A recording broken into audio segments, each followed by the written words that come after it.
Greetings and welcome back to room 303 in our chats with Emily, as we are calling our readings through the poetry of Emily Dickinson. We are in the Johnson edition, and we turn now to poem 450. Dreams are well, but waking's better. Another poem about waking up. We've seen this a number of times. Another comparison poem as well. Our assumptions are that you've been following our stuff at learnstrong.net. Down that left-hand side, Chats with Emily, our playlist. I'm hopeful that you've worked through our set of introductory comments. I'm hopeful that you've worked through our preceding 449 poems. We just finished with 449, I Died for Beauty. Now, is this a poem about afterlife, or is this a poem about motivation? Because Emily can play both games, and maybe she's playing them at the same time. This is how she says it. Dreams are well, but waking's better.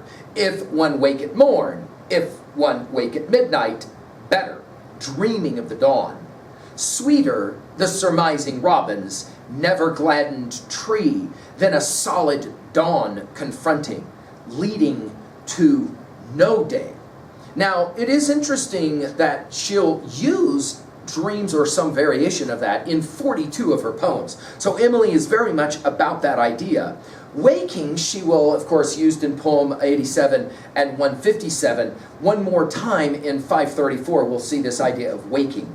Dreams are well, but waking's better. Again, notice the comparisons. And maybe she learned some of this from her reading of Coleridge's Rime of the Ancient Mariner. He prayeth best who loveth best all things, both great and small. That idea that there is a way, there's kind of almost like a hierarchy. It's not that dreaming is bad, but that waking is in fact better. Now, there is a reading of this that pictures dreams as somehow being of a related, dreaming and waking in the morn as being related to heaven, while at midnight related to hell in terms of afterlife.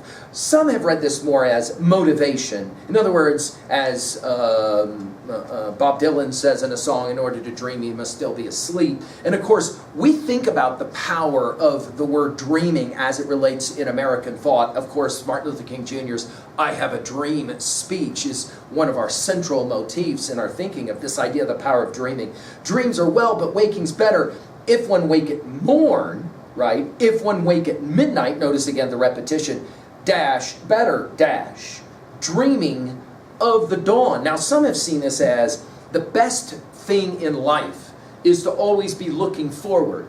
That is to say, dreaming. But one must wake up and actually accomplish one's dreams. It is amazing. This poem is a contemporary of Thoreau's comments at the conclusion of Walden. We've given full lectures at learnstrong.net. If you've built castles in the air, that is where they belong. Put the foundations under them. Thoreau, of course, in Walden, you could make the argument, is constantly talking about the importance of not just dreaming about castles, but actually waking up and doing something with castles. And we'll even get to Thoreau, of course. We must learn to awaken passage here in a moment. Notice, if one wake at midnight, better, dreaming of the dawn. And then, of course, the second stanza, sweeter the surmising robin's never gladdened tree. Right? In other words, the dreaming about something, the robins in a tree, than a solid dawn confronting, leading to no day. Now, some have read this as optimism. Some have read this as cynicism for Emily. The argument I think that she's making is that it is best for one to be focused and awake, as opposed to just wishing for things and dreaming about them. You know, we're reading through these poems. We're now at 450, and that, of course, is let's say it out loud, guys. That's a monumental theme to get to 450 of these poems. But there's a total of 1,775 of these things that we, of course, plan in our chats with Emily to study and outline for all of them. And we look at it at this point and we go, oh my goodness, there's just so much to read. Well, can we say it out loud? There was so much to write. And each one of these, I'm trying to prove this to you, demand a close scrutiny. Emily, what is it that motivates her to keep writing again and again what she will have called her letter to the world? And I think a poem like this gives us a little bit of an insight. It's okay to dream, but you gotta wake up, and you gotta actually construct, you gotta perform, you gotta create. Maybe a poem like this is for herself. Again, at 2b, I love the comparison between the two. It's not that dreaming is necessarily bad, it's that waking is in fact better.